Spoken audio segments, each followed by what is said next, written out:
Դիանա Գրիգորյանի «Վերջին զանգը» սերիալի նկարահանումները շարունակվում են, հեռուստադիտողները դիտում ու քննարկում հեռուստասերիալի հերթական սերիան։ Տեսա՞ր Աննայի սիրտն իմ համար ոնց ա ցավում, դուրս ա գալիս, որ Սոսը գիտի, որ Աննան իրեն սիրում ա, ու Միքոյի դեմքին էլ ասեց՝ դե կեր Միքո, գրել է հեռուստադիտողներից մեկը։ Ստեփան Ղամբարյանն իր դերն այնքան ճիշտ է կատարում, որ Միքայելի կերպարը չսիրել չի լինում։ Սեմ ջան, Մերիին Արամից լավ տղա չի գտնի, Արամը հիանալի ու լավ ամուսին ա լինելու։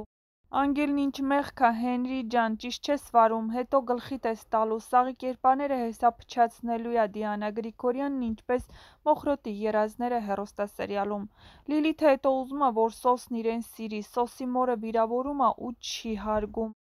Նրանք, ովքեր ասում են, որ Սոսը ստորաբար է վարվել Աննայի հետ ամուսնանալով Լիլիթի հետ, միթե Սոսի արածը կարելի է համեմատել Միքայելի հանցագործ արարքների հետ։ Սոսը նորածին երեխային չի խլել մորից, չի հարձակվել զինվորի վրա ու չի փորձել նրան սպանել։ Համակարծիք եք, եթե ոչ, գրեք ձեր կարծիքները։